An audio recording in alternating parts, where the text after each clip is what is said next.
Sebelum memulai video ini, jangan lupa like, komen, dan subscribe agar kita bersama-sama dapat menyebarkan nilai-nilai dari 4 pilar kehidupan berbangsa dan bernegara.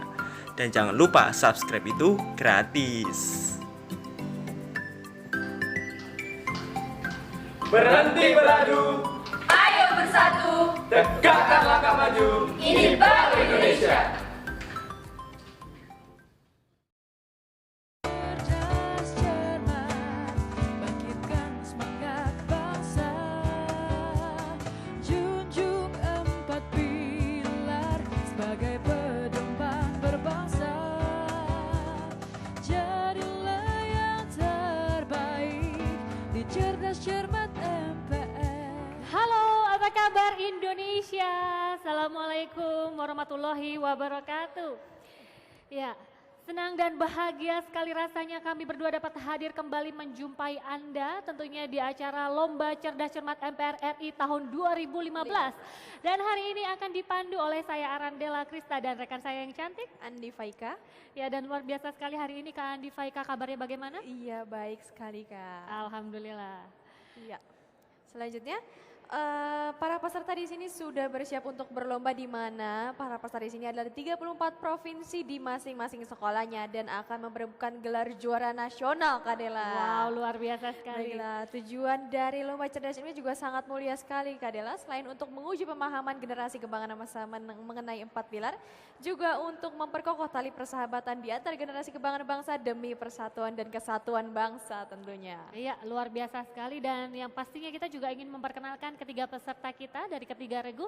Langsung saja kita akan berkenalan terlebih dahulu dari regu A. Baiklah, di regu Ya. A. Ini dia ada SMA Negeri 10 Samarinda, Kalimantan Timur. Silakan salam kebanggaannya.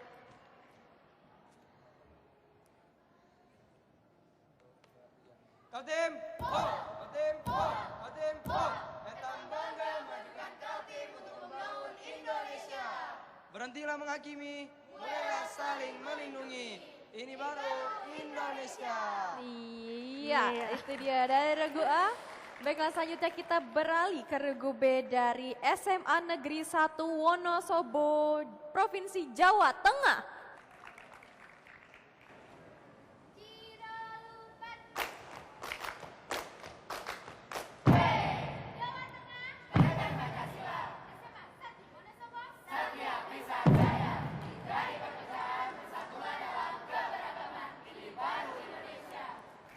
Iya, itu dia dari regu B. Baik sekali dan kini di regu C ada SMA Negeri 2 Palangkaraya, Kalimantan Tengah. Kami dari Bumi Tanggung Sungai, Bumi Pancasila, Kota Cantik, Palangkaraya. Generasi Kalimantan Tengah, satu tujuan, satu ketetapan, kita satu. Indonesia, berhenti saling adu, ayo bersatu, tegakkan langkah maju. Ini baru Indonesia. Semangat Palangkaraya, instantly brilliant. Iya, itu dia Wow, dari regu luar C. biasa sekali. Coba kita cek semangatnya. Generasi kebanggaan bangsa.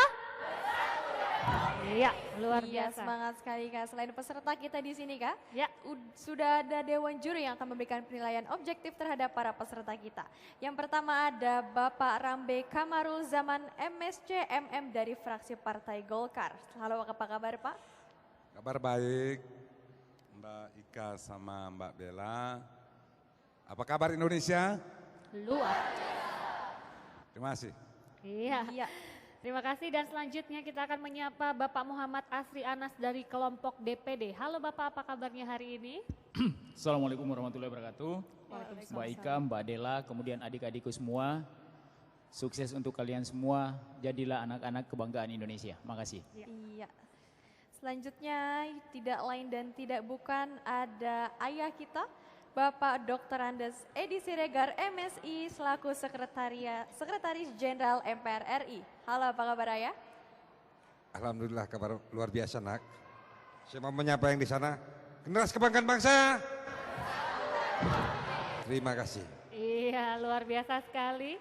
Dan itulah tadi ketiga peserta serta ketiga dewan juri, dan tak lupa kami akan memperkenalkan ketiga babak yang harus dilalui. Iya. Di mana yang pertama ada babak topik kasus Iya. ya Kak, kemudian dilanjutkan dengan pilihan benar atau salah, dan kemudian dilanjutkan dengan 1 lawan 1. Iya, betul sekali. Namun sebelum kita memulai babak pertama yaitu babak topik kasus, jangan kemana-mana, tetap bersama kami di Lomba Cerdas Cermat MPR RI tahun 2015.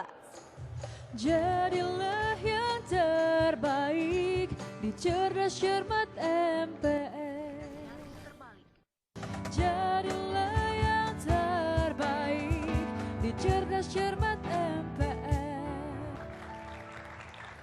Iya, masih bersama Kak Faika dan Kak Dela, dan kali ini kita akan memasuki babak pertama yaitu babak topik kasus. Kak Dela akan membacakan peraturannya. Ya baiklah, di tangan saya sudah ada 3 buah amplop 1, 2, dan 3. Nanti masing-masing regu boleh memilih. Dan juga ada undian pro atau kontra atas topik kasus yang akan kami bacakan untuk amplop yang sudah dipilih. Di sini nilai yang akan diraih adalah antara 0 sampai dengan 25 dengan kelipatan 5. Tentu saja nilai sempurna adalah 25. Ketepatan jawaban, ketepatan penggunaan waktu, dan kejelasan dalam menjawab itu sangat mempengaruhi nilai sempurna yaitu 25. Dan di sini waktu yang disediakan adalah 180 detik. Sudah paham? Iya. Itu tadi peraturannya. Langsung saja kita akan mulai dari peserta yang pertama regu A. Silahkan mengambil undian terlebih dahulu apakah pro atau kontra. Silahkan. Iya. Kita lihat. Silahkan disebutkan apakah pro atau kontra. Kontra. Iya, Baik. kontra. Amplop yang nomor dipilih. berapa? Bismillahirrahmanirrahim nomor 3. Nomor 3. Baik. Ya, baik. Untuk kontra, regu A. Amplop nomor 3 akan dibacakan Kak Faika. Dengarkan baik-baik pertanyaan yang akan dibacakan berikut ini. Silakan. Iya. Hak setiap orang untuk hidup sejahtera, lahir dan batin, bertempat tinggal dan mendapatkan lingkungan hidup yang baik dan sehat, serta berhak memperoleh pelayanan kesehatan sudah berjalan dengan baik. Silakan. Terima kasih atas kesempatan yang diberikan. Assalamualaikum warahmatullahi wabarakatuh. Bismillahirrahmanirrahim. Kami tidak setuju atas pernyataan yang telah diberikan oleh pembawa acara bahwa kami melihat di sini bahwa lingkungan hidup yang baik dan sehat belum cukup didukung oleh pemerintah. Di sini bisa kita lihat bahwa kasus perhutani yang menembak warga yang diduga melakukan pengerusakan terhadap hutan di Indonesia dikriminalisasikan. Di sini tugas perhutani adalah menjaga wilayah hutan Indonesia agar tidak dirusak dan disalahgunakan oleh rakyat Indonesia. Kemudian bahwa pembangunan di Indonesia masih berpusat pada pembangunan ekonomi, bukan ke pembangunan yang bersifat lingkungan. Selain itu, melihat juga status quo dari keadaan dari berbagai perumahan yang ada di Indonesia pada sekarang ini, seperti yang kita ketahui bahwa pada status quo ada beberapa rumah susun di Jakarta yang tidak berfungsi sebagaimana harusnya sesuai dengan peruntukannya, seperti rusun-rusun di beberapa daerah Jakarta seperti daerah Selipi dan sebagainya, yang pada awalnya seharusnya diperuntukkan untuk orang-orang kelas menengah ke bawah sebagai tempat tinggal, tetapi dimalfungsikan dan tidak difungsikan secara optimal dan malah dianggurkan atau tidak digunakan sebagaimana mestinya, yang menjadi salah satu indikator bagaimana hak seseorang untuk hidup sejahtera lahir dan batin, bertempat tinggal dan mendapatkan lingkungan hidup yang baik dan sehat ini belum sepenuhnya terpenuhi secara status quo dan keadaan yang sudah ada pada sekarang ini secara fakta. Sebagaimana yang telah dijelaskan dalam ketetapan Majelis Permusyawaratan Republik Indonesia nomor 6 garing MPR garing 21 tentang etika dan berbangsa pada poin etika politik dalam pemerintahan, untuk mewujudkan pemerintahan yang bersih, efisien, efektif dibutuhkan sosial pemerintahan yang bersihkan demokratis, bersihkan terbuka, rasa bertanggung jawab. Nah di sini dengan adanya masih banyaknya dan berkembangnya partai-partai KKN yang hidup dan berkembang di masyarakat, dan inilah menyebabkan hak-hak dari masyarakat Indonesia utamanya tidak berjalan sebagaimana mestinya, dan itu yang menyebabkan banyak sekali penyelewengan hak-hak dan kewajiban yang harusnya diperuntukkan untuk seluruh warga negara Indonesia, dan itu tidak berjalan sebagaimana mestinya. Dan juga korporasi dari perusahaan yang mengeksploitasi sumber daya alam Indonesia telah dirasa cukup berlebihan sehingga merusak alam di Indonesia. Kemudian aktivitas manusia untuk mencari kekayaan sehingga membuat sumber daya alam Indonesia tidak terpenuhi secara adil. Dan selain itu, melihat status quo secara de facto pada sekarang ini juga masih banyak terjadinya tidak terpenuhinya secara optimal hak-hak seseorang untuk mendapatkan pelayanan kesehatan yang benar-benar sehat dan layak bagi kemanusiaan. Seperti contoh masyarakat-masyarakat di pedalaman Kalimantan Timur yang daerahnya bertempat tinggal di perbatasan antara Kalimantan Timur dan Malaysia. Masih banyak sekali orang-orang di sana yang belum bisa mendapatkan haknya secara utuh untuk dapat hidup secara lahir dan batin yang masih dikarenakan karena adanya faktor-faktor lainnya maupun 10 detik. ketika mereka ingin mendapatkan sebuah pelayanan kesehatan yang benar-benar ada layak bagi kemanusiaan. 5. Sekian, itulah mengapa secara status quo dan de facto kami tidak setuju bahwa pelayanan... Iya, baik waktunya sudah habis. Terima kasih, kita berikan Regu semangat A. untuk Regu A. Iya, dan Dewan Juri kami persilahkan bagaimana penilaiannya. Karena Regu A kontra, jawabannya diatur memang sedemikian rupa. Oleh karena itu, dasar undang-undangnya adalah memang dari Undang-Undang Nomor 23 Tahun 97 tentang lingkungan hidup dan Undang-Undang Nomor 32 Tahun 2009 tentang perlindungan dan pengelolaan lingkungan hidup. Oleh karena itu, tim juri karena jawabannya cukup sempurna diberikan nilai 25. Iya. 25 untuk Regu A. Baiklah, kita beralih selanjutnya ke Regu B. Silakan diambil undiannya pro atau kontra. Ya, kita akan segera melihat dan mendengarkan pro atau kontra, silakan. Kontra. Iya, kontra. Amplop yang dipilih adalah nomor 1 atau 2, silakan. Bismillahirrahmanirrahim, nomor 1. Ya, Iya, baik. nomor 1. Kadela akan bacakan topik kasus di amplop nomor 1 untuk Regu B. Dengarkan baik-baik, ini dia. Hak setiap anak atas kelangsungan hidup, tumbuh dan berkembang serta berhak atas perlindungan dari kekerasan dan diskriminasi sudah berjalan dengan baik. Silakan. Bismillahirrahmanirrahim. Assalamualaikum warahmatullahi wabarakatuh. Dewan Juri yang saya hormati, peserta LCC, serta hadirin yang tidak dapat saya sebutkan satu persatu. Mengenai kasus yang diberikan yaitu hak setiap anak atas kelangsungan hidup, tumbuh dan berkembang serta berhak atas perlindungan dari kekerasan dan diskriminasi sudah berjalan dengan baik. Kami tidak setuju dengan pernyataan tersebut dengan argumen sebagai berikut. Yang pertama adalah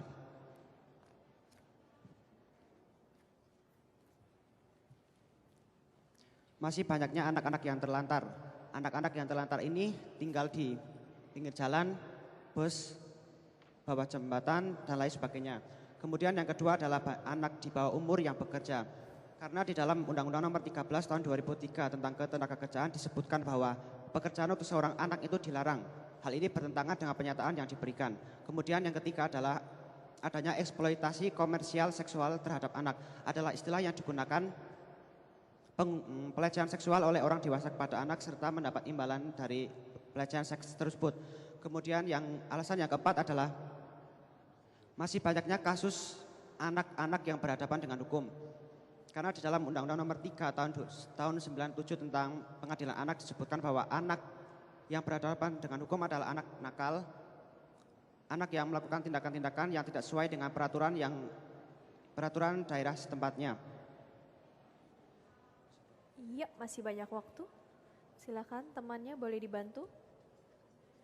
Oleh karena pertimbangan di atas, kami tegaskan kembali bahwa kami tidak setuju bahwa hak setiap anak atas kelangsungan hidup, tumbuh dan berkembang serta berhak atas perlindungan dari kekerasan dan diskriminasi sudah berjalan dengan baik.